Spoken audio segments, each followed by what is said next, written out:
5시간을 버텼었던 김호중 씨의 항변, 마지막 자존심이라는 SBS 기사가 올라왔습니다. 도대체 이게 무슨 말이냐. 그렇게 많은 취재진들을 애먹이고 또 거짓말로 점쳐졌던 자신의 사건 못지않게 변호사가 나와서 대신 진술에 대한 이야기를 한다라는 등 여러 얘기가 나왔지만 조사는 2시간이 조금 넘어 끝났지만 무려 그 이후로 6시간, 5시간을 버티던 김호중 씨. 귀가 안 하겠다. 취재진 때문에 귀가하기 싫다. 그 이유가 자신의 마지막 자존심 때문이었다라고 합니다. 황당하지 않습니까? 자, 뭐라고 했느냐? 김호중 씨가 이날요, 서울 강남경찰서의 구조상 출입 통제 장치가 있기 때문에 피의자와 변호인이 지하 주차장을 통해 나서려면 경찰이 문을 열어줘야 했다고 합니다. 그런데 김호중 씨와 또 변호인이 물러서지 않고 장시간 경찰 수사팀과 대치했던 이유를 물어봤다라고 해요. 이게 무슨 말이냐? 김호중 씨가 그날 출석할 때처럼 지하 주차장을 통해 귀가하게 해달라. 그런데 경찰은 안 된다. 5시간 넘게 대치를 했던 겁니다. 그 이유를 물어봤더니 김호중 씨가 이러한 말을 했다고 해요. 그럼 비공개 귀가 저의 마지막 스위치입니다. 이것마저 꺼지면 저는 살아도 의미가 없습니다. 마지막 자존심이기 때문에 물러설 수 없습니다. 여러분, 자존심을 이럴 때 지켜야 할까요? 본인이 정말 억울하고 또 떳떳하고 그러한 것이 있을 때 정말 명명백백하게 이야기를 할 때, 그럴 때 자존심을 이야기할 수 있는 거 아니겠습니까? 지하주차장으로 도망가듯이 귀가를 하고 출석하는 게 과연 자신의 자존심을 지키는 행동이 많은 것인가 상당한 의문점이 드는 대목이 아닐 수 없는 것 같습니다. 그런데 김호중 씨는 실제로 당시에 그렇게 이야기를 했었다고 해요. 죄는 달게 받겠습니다만 이라면서 뒷말을 조금 붙였다라고 하는데 어떤 뒷말을 붙였나 하고 좀 살펴봤더니 황당합니다. 구속 전 피의자 영장실질검사를 앞둔 김호중 씨의 심경은 이렇다고 해요. 제가 구속돼도 좋고 죄는 달게 받겠습니다만 대한민국 여러분과 24시간을 같이 살아가고 있는 한 명의 인간으로서 봐주시면 감사하겠습니다 라고 말했다고 해요. 이 변호사를 통해서 김호중 씨의 솔직한 심정이 담긴 문장이라며 이와 같은 김호중 씨의 입장을 전했다고 합니다. 직접 대면하여 인터뷰는 어렵지만 구속 전 피의자 신문을 앞둔 상태에서 최소한의 입장 정도는 알리고 싶다라는 의도로 읽힌다고 해요. 김호중 씨 또 조사 종료 후 변호사에게 이렇게 말을 했다고 합니다. 너무 억울합니다. 죄는 달게 받겠는데 마치 먹잇감이 된 기분이 듭니다. 경찰이 이렇게까지 해서 저를 먹잇감으로 던져놔도 되나요? 라는 취지로 토로했다고 합니다. 구속수사 여부가 아직 판가름 난 것은 아니지만 최소한의 인간적 처우는 포기할 수 없다라는 주장으로 풀이된다고 해요. 김호중 씨의 이러한 주장은 감정적 호소의 영역에 불과하며 이 변호사는 법률적 측면에서 경찰의 공보규칙 문제를 삼고 있다고 해요. 음주 정황을 뒷받침하는 여러 증거가 있긴 하지만 무죄 추정의 원칙이라는 것이 있고 흉악한 범죄가 아닌 이상 죄가 확정되기 전까지는 범죄 혐의 유무와 피의자의 인권, 초상권 보호를 별개 차원으로 봐야 하는데 출석 때와 똑같이 귀가 때도 비공식으로 해줬어야 되는 게 아니냐 이러한 말을 하고 있습니다. 근데 황당한 건 뭔지 아세요? 언론사는 그렇게 바라보지 않습니다. 당시 다른 연예인들은 숱하게 공개 출석했는데 왜 김호중 씨만 지하 주차장을 이용해서 들어왔냐? 특혜 논란이 터졌을 정도입니다. 마찬가지로 다른 연예인들 보면은 아무리 심각한 사태, 무죄 추정의 원칙이고 뭐고 간에 하나같이 공인이라는 이유만으로 출석 포토라인 때 앞에 서서 고개를 숙여 국민들께 사죄하고 자신의 입장을 밝혀왔습니다. 그런데 그것을 정치인들을 빼고는 연예인들 중에선 최근에 거의 유일하다시피 오로지 김호중 씨만이 그러한 모습을 보이지 않았는데 오히려 자신들은 이게 억울하다라고 주장하고 있는 겁니다. 급기야 조남관 변호사는요, 야만의 시대로 회귀할 것이냐라고 반발까지 냈다라고 합니다. 황당하지 않습니까? 이 조 변호사는 이러한 규정을 통해서 사실 귀가할 때도 비공개로 했어야 한다라고 말을 했습니다. 그래서 이 당시 때 경찰 수사팀 간부도 비공개 기관은 특혜가 아니라고 인정했으며 다만 경찰 수사팀 간부가 상급청 지시라고 언급하며 제발 좀 정문으로 나가셔 우리를 도와달라 애원에 가깝게 부탁했었다라고 말을 합니다. 뭐 그러한 얘기를 지금 이렇게 쏟아내고 있습니다. 하지만 이렇게 얘기를 하고 있어요. 결국 김호중 씨의 자존심보다 중요한 것이 있다라고 말을 합니다. 보면은 앞서 말씀드린 경찰의 공보규칙을 지적한다고 해서 법원이 김호중 씨의 인정되는 범죄 혐의에 대해 가령 무죄를 선고하거나 선처를 내릴 가능성은 거의 0에 가깝다라는 겁니다. 수차례 솔직히 해명할 수 있는 그런 기회가 있었음에도 김호중 씨와 소속사 관계자들은 함께 범행을 공모하고 거짓 해명을 늘어났기 때문입니다. 술잔을 입에 대기만 했다던 초기 해명과 달리 소주 10잔 안팎 적어도 최소 한 병은 마셨을 것으로 경찰은 판단하고 있습니다. 구속영장 신청 단계에서 적용된 죄명만 해도 특가법 도주치상, 위험운전치상, 사고 후 미조치, 범인도피 방조 등 무려 4개에 달한다라는 겁니다. 경찰은 김호중 씨가 음주를 한 것으로 지목을 한 이 유흥업소에서요 결정적 증거까지 확보했다라고 말을 하고 있습니다.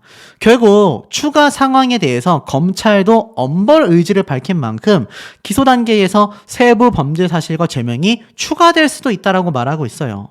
대중들과 일부 또 팬들 역시 김호중 씨의 진심 어린 반성을 바라고 있을 겁니다. 피의자의 인권과 마지막 자존심을 주장하려면 이에 앞서 김호중 씨 본인이 더 이상 거짓 해명을 내놓는 대신 진심 어린 사과를 대중에게 소상히 밝히는 게 우선이다라는 겁니다. 지금 자존심 얘기를 운운할 때가 아니란 얘기예요. 자, 결국 어떻습니까? 김호중 씨 때문에 마음이 아프다라며 김호중 씨가 자숙전 하게 되는 마지막 공연에 김호중 씨의 팬클럽 아리스가 집결했다라고 합니다. 아시다시피 김호중 씨의 영장 실질 검사가 24일 하루 종일 이루어지는 만큼 23일 공연이 마지막이다라는 생각에 정말 많은 팬들이 와서 현장에 집결했다고 해요. 그런데 모르겠습니다. 여전히 팬들은요 인터뷰 안 합니다. 그런 거 안 해요. 라면서 비판을 쏟아냈고요. 김호중 씨를 위한 응원만을 내놓고 있는 입장이기도 합니다. 이렇게 많은 사람들이 와서 김호중 씨 콘서트를 응원했어요. 가수 본인은 자존심을 주장하고 팬들은 인터뷰를 거부하며 김호중만을 응원하고 있습니다. 막무가내 공연을 강행하는 김호중 씨, 결국 수억 원에 달하는 위약금을 물 수밖에 없다라는 얘기가 사실 빗발치고 있습니다. 많은 언론사, 경찰, 검찰, 법원, 나아가서는 방송계, 광고계 누구 하나 할 것 없이 김호중 씨의 잘못을 명확하게 지적하고 있습니다. 그런데 팬들과 김호중 본인만이 자신에 대한 이야기를 지지하고 있다라는 거죠. 결국 어떻습니까? 슈퍼클래식 24일 공연은요, 불참이 확정되었고 전액 환불하겠다라는 발표가 쏟아지게 됐습니다. 왜일까요? 말씀드렸던 것처럼 이 영장실질검사 연장 신청까지 취소가 돼버린 마당에 결국 이제는 24일 금요일 콘서트 티켓은요 취소 신청이 가능하며 전액 환불해드리겠다라는 기사가 올라오게 된 겁니다. 결국 김호중 씨는 영장 실질검사 결과에 따라 구속 조치될 가능성도 매우 높아진 상황이지만 중요한 건 슈퍼클래식 공연이 결국 하루치가 불발이 되면서 여기에 대한 막대한 손해배상 금액을 다 지불하게 생겼습니다. 자, 그래서일까요? 이 김호중 씨에 대한 증거가 더욱더 중요하다라고 이야기를 하고 있는데 김호중 씨의 재판 전략이 무엇이냐? 이런 이야기까지 쏟아지고 있습니다. 이 얘기는 제가 다음 영상에서 좀 더 자세히 다루고 중요한 건 무엇이냐? 단독 기사가 올라왔어요. 소주만 3-4병을 마셨다. 김호중의 진술을 뒤집은 유흥업소 종업원들. 야, 무슨 말이겠습니까? 소주만 3-4병을 마셨다라는 단독 기사가 또 올라온 거예요. 알고 보니까 김호중 씨 소주 10잔이 아니라 소주만, 정확한 워딩입니다. 소주만 3-4병을 마셨다. 유흥업소의 종업원들이 직접 이야기를 한 겁니다. 김호중 씨가 분명히 5시간 동안 10잔 이내로 술을 마셨다라고 했는데 동석한 유흥주점 종업원들 동석을 누가 있겠습니까? 같이 간 사람들 말고도 여성 접객부가 함께 자리에 앉는 곳이 바로 이 유흥주점의 특성이라고 말씀을 드렸죠. 자, 이 유흥주점에서만 소주를 3병 이상 마셨다라는 여성 종업원들의 진술이 공개가 된 것 같아요. 보니까 이 김호중 씨가 주장했던 것과 또 얘기가 달라졌습니다. 유흥주점 여성 종업원들에 대해서 순차적으로 참고인 조사를 결국 진행했는데 김호중 씨의 주장을 정면으로 뒤집는 결정적 증언이 나온 겁니다. 김호중 씨만 유일하게 양주가 아닌 소주를 현장에서 마셨고 그 양만 3, 4병이 됐다라고 합니다. 김호중 씨의 진술과 또 다르게 오후 8시부터 11시까지 마신 3시간 동안의 소주의 양만 무려 3병 이상을 마셨다라는 건데 이 경우에는 당연히 정상적인 운전이 불가능했다라고 합니다. 그리고 더 충격적인 건 앞서 압수수색을 통해 확보한 유흥업소 내의 CCTV 영상에서도 김호중 씨가 비틀거리는 모습이 담겼다라고 합니다. 너무나 놀랍죠? 김호중 씨가 이때까지 말했던 이야기를 또 한 번 정면으로 뒤집는 이야기가 또 공개가 된 겁니다. 자, 그런데 여기에서 입장 번복을 계속한 이 김호중 씨의 재판 전략 무엇이 있겠습니까? 김호중 씨는요, 영장실질검사 역시도 결국 연기 신청해서 기각이 됐습니다. 여전히 의혹 전부를 인정할 것인지, 일부는 죄가 없다고 항변할 것인지, 김호중 씨의 인기가 최상의 주가를 달려왔기 때문에 상당한 수익을 소속사에 안겨줄 수 있는 만큼 최대한 보호하려 할 것이다. 아마 최소한의 혐의만 인정하고 다른 모든 혐의는 최대한 소속사 관계자들이 가지고 가게 될 것이다 라고 했는데 문제는 뭡니까? 이것이 모든 판을 뒤집는 결정적인 증언이 된 거예요. 그리고 유흥업소 내의 CCTV에도 김호중 씨가 만취하여 휘청거리는 모습이 공개가 됐다라는 겁니다. 이거 빼도 박도 못하는 결정적 증거가 쏟아진 거 아닙니까?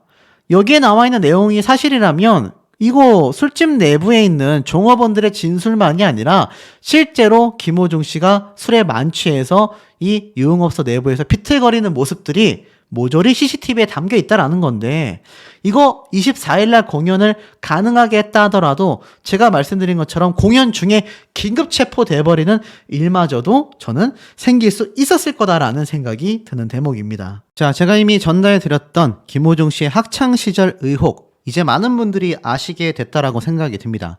그런데 이 대목에서 굉장히 주목받는 있는 사안이 하나 있습니다. 이 폭로됐던 김호중 씨 학창시절 때 문제만이 아니라 김호중이 결정적으로 큰 인기를 얻게 된, 쉽게 말해서 뜨게 된 계기가 SBS 예능 프로그램 스타킹이었다. 당시 방송에서 할머니 이야기를 하면서 울었던 게 사실 다 거짓말이다. PD랑 짠 건지 작가랑 짠 건진 모르겠지만 다 만들어진 스토리라고 주장을 했다. 라는 내용이 보이실 겁니다. 실제로 김호중 씨는요, 과거 일명 이렇게 야쿠자 문신이라고 하죠. 이레즈미 문신을 해서 굉장히 관심을 끌기도 했습니다. 본인이 예전 건달 생활을 했었던 개과천선한 캐릭터를 갖게 되면서 많은 대중분들에게 큰 관심을 갖게 된 거죠. 그런데 김호중 씨 음주 사건 이후에 이레즈미에 대한 관심량이 폭등하고 있습니다. 오죽했으면 김호중, 문신 이런 게 연관 검색어로 올라오고 있겠습니까? 그런데 이 황당한 이레즈미 문신이 알고 보니까 김호중 씨가 과거 도끼 문신, 어설펐던 문신을 지우고 남았지만 그 이후에 커버업이라고 합니다. 어설펐던 문신 이후에 위에다가 새로운 문신을 덮는 거죠. 그런데 이게 사실 절대 좋은 풍속이라고 할 수가 없습니다. 그래서 결국 어떻습니까? 이걸 본 커뮤니티에서는요, 이레즈미 문신에 푹 빠져 있다. 이렇게 물어보는 사람들이 많이 나오고 있다고 합니다. 안 좋은 악 영향력이라고 하겠죠? 선한 영향력과 정반대라고 할 수 있겠습니다. 자, 그런데 스타킹에 실제로 등장했었던 김호중 씨가 결정적인 인기를 얻게 된 건 팩트인 것 같아요. 이 당시 때 강호동 씨가 진행을 하던 스타킹에 고딩 파바로티 김호중이라는 이름으로 등장을 했고 이 당시 때 자신을 어린 시절부터 키워줬었던 할머님에 대한 이야기를 쏟아내면서 굉장히 많은 이슈를 불러일으키기도 했습니다. 그런데 저에게 단독으로 제보된 이메일이 하나 있어요. 이게 뭔지 좀 말씀드리고 영상을 이어가 보겠습니다. 김호중이 엄마 없이 할머니가 키웠다라는 것은 김호중의 학창시절에 스타킹 TV 방송이 스타킹에서 감동을 주도록 만들기 위해 PD들의 꾸며낸 방송이었다라는 걸 밝혀줬으면 좋겠다. 할머니를 컨셉으로 해서 평생 사기극을 벌인 것으로 보인다. 김호중이 정작 할머니와 지낸 시간은 얼마 되지도 않은 것으로 알고 있는데 이 부분에 대해 정확한 조사를 해달라.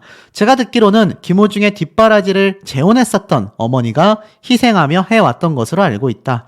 학창시절 애를 무척이나 먹을 때도 그 해결을 어머니가 다 해오시면서 자식을 위해 참아왔던 어머니인 것으로 알고 있다.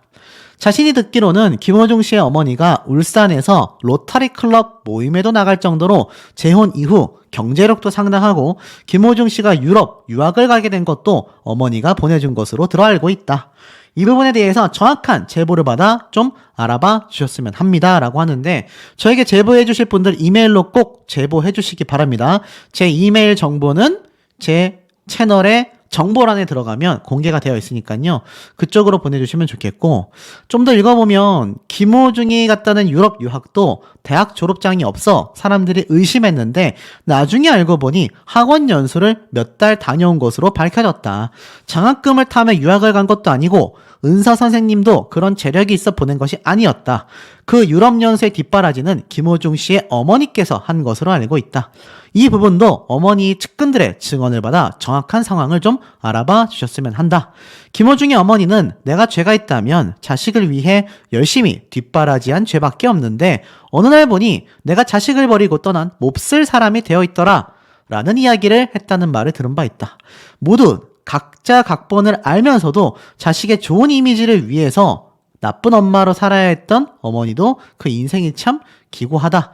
할머니 노래로 위장해 저런 거대한 팬덤을 가진 것은 진짜 최대 사기극과 같다. 스타킹과 김호중 영화도 꾸며진 일임을 밝혀주셨으면 한다. 라고 했는데 제가 앞서 말씀드렸던 카라큘라라는 유튜버 영상에서 그 부분이 증언을 통해 영상에서 공개가 되기도 했습니다. 자, 그렇다면 김호중 씨는 왜 멀쩡히 있는 어머니를 없는 사람 취급을 하고 할머니의 이야기를 그토록 많이 했던 것일 걸까요? 쭉 보면 실제로 2009년 스타킹에서 할머니에 대한 사랑을 이야기합니다. 할머니가 몸이 안 좋으셔서 출연 당시 작년 여름에 대장암으로 세상을 떠나셨다. 할머니의 유언이 저의 손을 잡고 나는 하늘나라에서 지켜보고 돌봐줄 거야 라고 이야기를 했습니다. 너무 사랑하는 할머니에 대한 이야기를 하는 이 어린 학생의 모습을 봤던 수많은 대중분들은요 굉장한 감동과 감격을 했고 그 이후로 김호중 씨는 할머니라는 뮤직비디오로도 많은 대중분들의 사랑을 받았습니다. 이때까지 김호중 씨를 이야기할 때 할머니에 대한 이야기를 빼놓고는 말을 할 수가 없다라는 것이 정말 정확한 표현이라고도 할 수 있겠는데요. 자, 실제로 보면 할머니가 하늘에서 지켜봐 주신다라는 생각에 애모를 열창했었던 김호중 씨의 이 방송 프로그램 장면도 있습니다. 지금의 손주를 있게 한 할머니를 위한 노래, 가장 사랑하는 사람을 위해 부르는 노래. 자, 이런 모습들이 지금의 김호중 씨의 인기의 근간이라고도 할 수 있겠죠. 그리고 나서 미운 우리 새끼에 등장했을 때도 자신을 키워준 할머니와 박수홍의 어머니가 많이 닮았다라는 이야기도 했을 정도로 방송에만 나갔다 하면 김호중 씨는 자신의 할머니에 대한 이야기를 많이 쏟아놓는 걸 볼 수가 있었습니다. 김호중 씨의 어린 시절이 공개됐던 편스토랑 편을 보면요. 이때도 돌아가신 할머니가 떠오른다. 어린 시절의 김호중 씨의 모습들이 사진으로 공개가 되면서 김호중 씨가 할머니에 대한 그리움을 또 이야기하는 모습이 담겨져 있습니다. 자, 결국 이런 김호중 씨의 효심을 봤던 것일까요? 김호중 씨가 이 사회복무요원 대체 복무를 마치고 소집 해제를 했을 때 열심히 기다려줬던 김호중 씨의 팬들은 이렇게 마중을 나가서 엄청나게 반겨줬습니다. 근데 이 나이대를 보면 김호중 씨의 어머님 나이대나 그 위에 할머님 나이대에 근접한 분들이 상당수죠. 쉽게 말해서 중장년층 여성분들의 사랑을 압도적으로 받아왔다라는 겁니다. 그 사랑이 지금은 왜곡돼서 김호중 씨에 대한 좀 무지성적인 압도적인 지지를 보내주고 있지만 어찌됐건 할머니에 대한 애틋함이 많은 팬분들을 형성하는데 중요한 요소가 됐다라는 겁니다. 그런데 참 신기한 건 메모리 카드를 삼켰다라고 알려져 있는데 이 메모리 카드 본부장이 삼켰다고 했죠. 그런데 김호중 씨가 직접 블랙박스를 제거했다라는 의혹을 받고 있는데 그 증거로 모친 명의의 핸드폰을 사용했다라고 되어 있습니다. 자, 제가 앞선 영상에서도 한번 말씀을 드렸지만 분명히 김호중 씨는요, 자신의 친모, 그러니까 어머님과 담을 쌓은 채 방송 활동을 해왔다라고 해도 과언이 아닙니다. 스타킹에 등장할 때도 김호중 씨는 어머니에 대한 이야기를 거의 하지 않았어요. 그런데 어떻게 어머니 명의의 핸드폰을 지금 사용하고 있다라는 걸까요? 더 황당한 건 김호중 씨의 많은 논란거리 중에 이 어머니가 무속인이었다. 일부 팬들에게 구슬하는 명목으로 800만 원 정도를 받았다고 알려졌다. 그래서 김호중은 엄마가 잘 모르셨고 나를 위해 했던 일이라고 생각한 것 같다 등의 이야기를 하면서 정말 많은 이야기들이 당시에 쏟아지기도 했습니다. 뭐 오죽했으면 김호중 씨의 어머니 무속인 루머부터 또 친아버지, 부모님 이혼 많은 이야기가 쏟아졌는데요. 팩트는 이겁니다. 김호중 씨가 전 소속사와의 분쟁에 이어 어머니까지 사건이 터진 것이 2020년도입니다. 팬들에게 돈을 요구했었다라고 했거든요. 팬 3명에게 840만 원어치 굿을 요구했다라고 당시에 나왔습니다. 그래서 이 당시 때 이 피해자들이 이 의혹을 막 알려주게 된 거죠. 팬들의 항의로 몇몇 피해자에겐 돈을 되돌려주고 가입도 취소시켰다고 합니다. 그런데 김호중의 어머니라는 타이틀을 믿고 이 굿값을 준 거였다라고 하죠. 또 미스터트롯 결승을 앞두고 김호중 씨의 전 매니저에게 액바지 굿을 했다라는 주장까지 나오기도 했었습니다.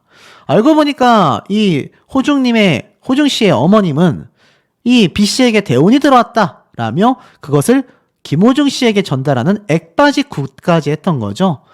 참 그래서 당시에 논란이 굉장히 좀 컸습니다. 할머니에 대한 이야기를 참 많이 해왔었던 김호중 씨인데 이 당시 때 이야기를 보면 MBC 사람이 좋다에 출연하여 부모님이 이혼하신 이후 어머니와 아버지가 모두 제가 하셨다.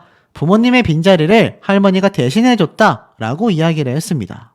그리고 몇몇 팬들은 김호중 씨의 모친이 그 당시 6월까지도 팬들과 개인적인 연락을 주고받았다 라는 내용의 이 문자 메시지들이 막 나왔어요. 그러면서 팬들이 막 호중이를 생각하시니까 했겠지 이해하려 했지만 참을 수 없다. 그만해라. 자기 새끼를 버리고 용서받을 자격 없는 그런 파렴치한 사람이 나는 아니다. 뭐 이런 등등의 문자들이 굉장히 많이 당시에도 쏟아졌습니다. 결론은 어떻게 났을까요? 김호중 씨 측에서 공식 사과를 해요. 친모 논란 사실이다. 금품 피해자에게 보상할 예정이다. 공식 사과문을 올리기도 했습니다. 향후 이런 일은 꼭 없도록 하겠다라고 했는데 결국 이 사태가 터지고 나서 김호중 씨의 어머니는요. 사회적 매장을 당하게 됐습니다. 아들에게마저 버림받게 된 모양새가 된 거죠. 그런데 그 당시 때에는 뭐 엄마가 잘못했으니까 라는 얘기가 상당히 많았습니다. 그런데 이 어머니가 직접 입을 열게 된 거죠. 뭐라고 열었느냐? 나는 아들을 버린 적이 없다. 유학도 내가 다 뒷바라지했다. 자, 보니까 여기에 나와져 있습니다. 방송에서 나온 내용은 모두 진실이 아니다. 언젠가 팬미팅 할 때 진실을 호중이가 밝힐 거다. 물론 모르시고 하는 말씀이라 이해한다. 자기 새끼 버리고 간 적 하늘을 우러러 한 번도 없다. 나는 김호중 엄마입니다. 호중이도 말 못할 사연이 많고 지금은 잘 되어 다행입니다. 하지만 공개적으로 글을 올리는 건 좀 아니지 않냐 라면서 뭐 울산에서는 자기도 공인이다 라고도 이야기를 하며 오늘도 김천예고 선생님들과 통화하고 잘 지냈다. 진실은 언젠가 호중이가 가정사 이야기할 때 다 드러나게 될 것이다 라고 했습니다. 그리고 이미 예전에 글을 잘못 올린 기자도 등장을 할 거다 라면서 팬분들과 함께 김호중 씨를 응원해 달라. 나는 하늘을 우러러 떳떳하다. 호중이를 위하지 않은 게 없다. 나는 심장이 벌벌 떨리고 잠을 한숨도 못 잤다. 자, 이런 얘기가 당시에 많이 문자를 통해 공개가 되기도 했습니다. 그런데 중요한 건 그 이후에 김호중 씨는요, 이 어머님에 대한 이야기를 한 번도 하지 않았습니다. 그리고 어머니가 결국은 호중이가 다 밝혀질 거다라고 했지만 김호중 씨는 그 이후로 어머님에 대한 이야기는 일체하지 않았습니다. 결국 김호중 씨의 어머니는요, 김호중 씨의 팬들에게 접근하여 수백만 원에 달하는 굿을 종용했고 피해를 줬고 또 특정 단체에 권유하여 회비를 내며 가입까지 시켜 아들에게 막대한 피해를 준 어머니가 되고 말았습니다. 그리고 나서 김호중 씨는 단 한 번도 어머님에 대한 이야기는 하지 않았고 그 이후에 발매하게 된 음원인 할머니의 뮤직비디오에도 어머님보다는 할머니 이야기가 많이 나오는데 황당한 건 요번 카라큘라라는 유튜버를 통해서 공개된 내용을 보면 정작 이 김호중 씨가 할머님과 함께 했었던 시간은 극히 짧았던 것으로 보여진다라는 겁니다. 이게 참 황당하지 않을 수가 없지 않나. 어디까지가 거짓말이고 어디까지가 진실인가라는 생각마저 드는 대목입니다. 김호중 콘서트 현장 판매 부스 오픈을 기다리는 시민들이라고 되어 있습니다. 자, 김호중 씨가 지금 구속 영장까지 신청이 됐고 24일 날 영장 실질 검사로 인해 24일 콘서트가 진행도 불가능해진 현재 상황이었는데요. 김호중 씨의 23일 날 콘서트 현장에는요, 이렇게 많은 분들이 오셔서 또 티켓을 구매하려고 대기하고 있습니다. 참 모르겠습니다. 이 많은 대중분들과 유튜브를 시청하는 분들, 경찰, 언론사에서는 김호중 씨의 잘못된 점을 몇몇이, 낱낱이 꼬집고 있는데 실상은 전혀 다르게 흘러가고 있었더라라는 겁니다. 지금 보면요, 이런 기사도 올라왔어요. 김호중 술 천천히 마시라고 했는데 12년 전 떠올린 박훈 변호사라고 되어 있는 기사도 눈에 보입니다. 아마 보신 분들도 계실 텐데 좀 빨리 읽어드릴게요. 자, 보니까 이렇게 되어 있어요. 김호중 씨와 이미 만난 적이 있다라고 하는 박훈 변호사가 입을 열었습니다. 술 천천히 마셔라. 누가 쫓아오냐? 라고 조언을 했었던 이야기를 합니다. 2013년, 무려 지금으로부터 10년 전에도 더 된 시간에 행사에서 이 변호사분은 김호중 씨를 만난 적이 있다고 합니다. 그 당시에 김호중은 21살의 아주 어린 나이로 한석규, 이재훈 주연 영화 파파로티로 이름을 날릴 때였다. 당시 사법개혁 문제로 나는 전국을 돌아다니고 있었는데 야외 공연을 하고 김호중은 강연 보조를 하며 노래를 불렀다라고 합니다. 그 행사가 끝나고 나서 뒤풀이 자리에서 김호중 씨와 몇 시간 동안 술을 주고받았다고 해요. 그의 마지막 공연이 내가 살고 있는 창원 실내 체육관이었다라는 것을 들었다. 순간 11년 전 술자리에서 김호중에게 한 말이 생각났다.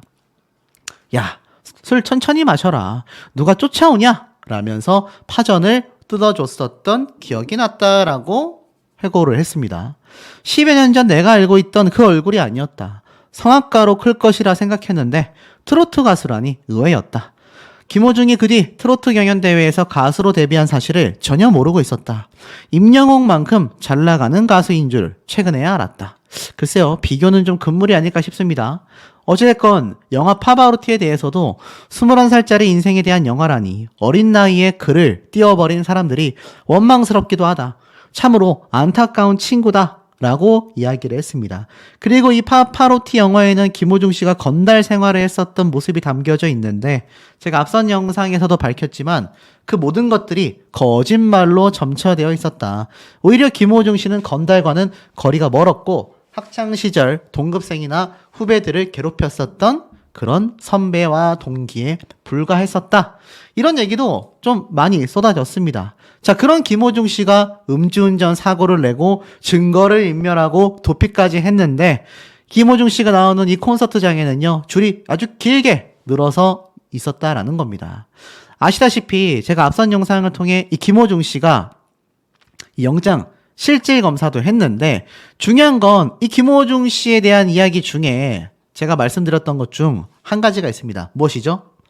바로 이 김호중 씨가 이 콘서트를 억지로 강행을 한다라는 겁니다.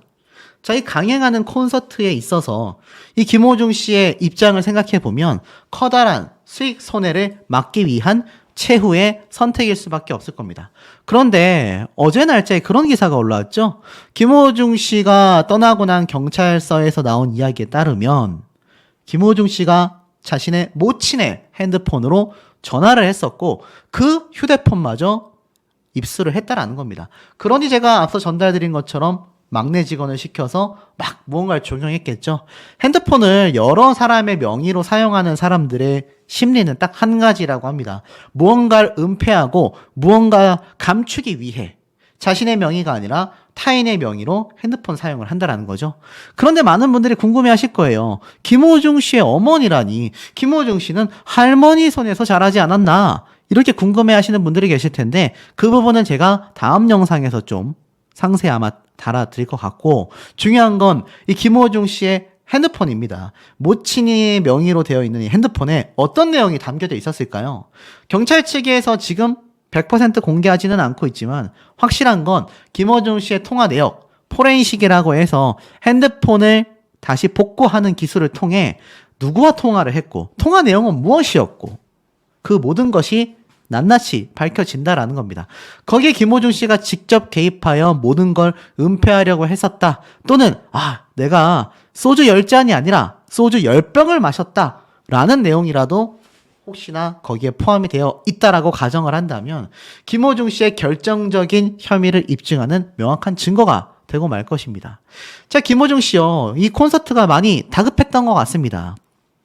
구속심사 연기 요청까지 했는데 결국 기각되고 말았습니다. 무슨 말일까요? 김호중 씨가 이 음주운전 뺑소니 혐의로 구속영장이 청구가 됐잖아요. 그런데 24일 예정되어 있는 영장실질검사가 사실 콘서트랑 겹치면서 이거 24일 콘서트 거의 못하는 것과 다를 바 없다라는 내용들이 널리 번졌을 겁니다. 자, 그런데 이 콘서트 이후로 영장실질검사를 진행해 주시면 안 되냐라는 신청을 법원에 했지만 이것이 결국 받아들여지지 못했다라는 내용이 쏟아진 겁니다.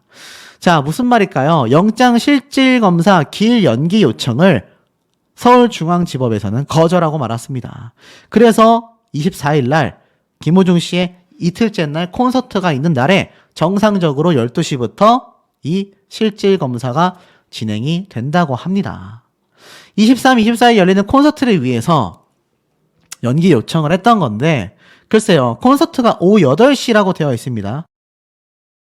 이 콘서트가 오후 8시지만 결국 영장실질검사 이후 발부 여부에 대한 결과가 나올 때까지 피의자는 계속 법원에 있어야 합니다. 그러니 김호중 씨가 무대에 오르기가 거의 불가능해지지 않겠냐라는 겁니다. 검찰은요, 법원에서 심사를 연기하면 안 된다라는 의견서까지 냈다고 해요. 뭐라고 되어 있나 봤더니 서울중앙지검은 담당 검사가 구속 전 피의자 신문 절차에 직접 출석하여 의견서까지 제출하고 구속 의견을 충분히 개진할 예정이다라고 되어 있습니다. 이번 사건이 조직적, 계획적인 증거인멸, 범인도피, 사법 방해 행위로서 사안이 너무나 중대하고 증거인멸의 우려도 크다. 경찰과 긴밀히 협조하여 엄정하게 대응해 왔으며 향후 수사에도 아주 의혹이 없도록 최선을 다하겠다라고 이야기를 했습니다. 쉽게 말해서 무엇이냐면 검찰 측에서는요, 엄정 대응을 하겠다. 경찰 측과 검찰 측 양쪽 모두 다 김호중 씨의 사안을 절대 띄엄띄엄 보지 않고 아주 강력하게 대응을 하겠다. 이런 의지를 보여주는 대목이라고 할 수 있겠습니다. 그러다 보니 결국 김호중 씨의 이 마지막 신의 한 수가 될 수 있었던 영장 실질검사 연기 신청은요, 법원에서 기각이 나면서 모든 것이 수포로 돌아가게 되었습니다.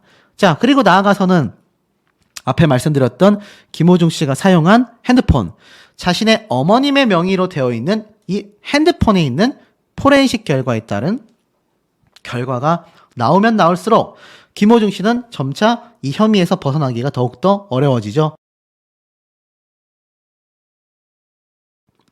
자, 더불어서 김호중 씨의 모든 것들을 덮어주려고 했었던 소속사의 대표, 사촌형으로 알려져 있지 않습니까? 그런데 좀 충격적인 얘기가 나와 있어요.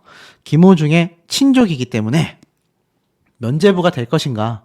매니저에게 거짓 자수를 시킨 이광득 대표, 무죄가 가능하다. 무슨 말일까요? 황당합니다만 이렇게 되어져 있습니다.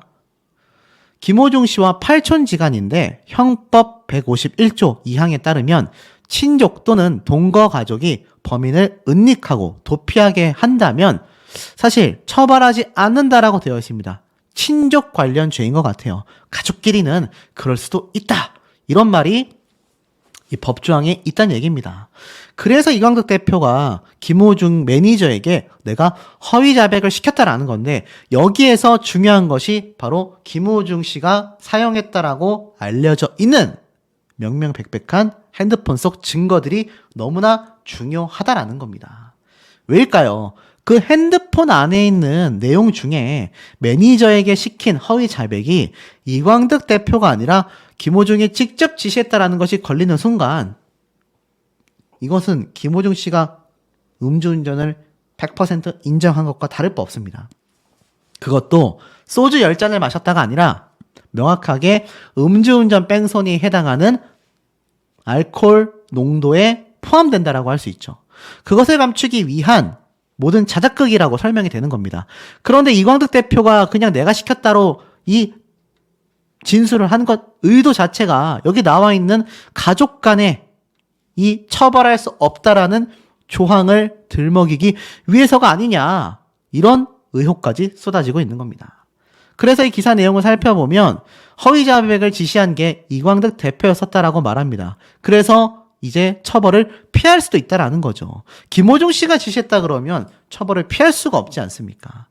뭔가 더 계획적인 행동들이 아니냐 이런 말까지 지금 쏟아지고 있는 겁니다. 다만 처벌 가능성이 아예 없지는 않다고 해요. 대법원의 헌법 원리상 교사범까지 처벌할 수 없다라고 판례에 완전히 명시되진 않았기 때문에 친족인이 조금 형량을 줄여주는 정도다. 이것을 남용할 수는 없다라고 이야기는 하고 있습니다. 더불어서 김호중 씨의 김호중길 울산에서도 김천에 이어 생길 수 있었던 것을 지금 백지화하겠다. 라는 발표가 나왔습니다. 울산에서까지 김호중길이 생겨나게 되면서 이 김호중 씨의 영향력이 더욱더 거대할 수 있었던 이 상황이 결국에는 모든 것이 백지화됐습니다. 무려 14억 5천만 원을 확보해서 진행하려고 최종 보고회까지 마쳤지만 이제는 구체적인 계획이 수립되지 않았고 관련 사업비 규모가 올해 들어 모두 다 중단된 상태라고 합니다. 아마 이미 검토가 접은 사업이지만 아무래도 명목만 남아있다가 이번 음주 뺑소니 사건이 발생하면서 완벽하게 백지화되었다라는 겁니다. 결국 김호중 씨에게 돌아가는 손해 금액은요. 천문학적이라고밖에 할 수 없습니다. 비록 23일 콘서트는 억지 강행이 되곤 있지만 그 콘서트 수익만의 문제가 아니라는 것을 이번 대목을 통해서도 알 수 있는 대목이다라는 생각이 듭니다. 맞습니다. 뻔뻔하면 그만인가? 연예계를 휩쓸고 있는 신종, 모럴 해저드. 무슨 말일까요? 김호중 씨가 대표적 사례라고 이야기를 하고 있습니다.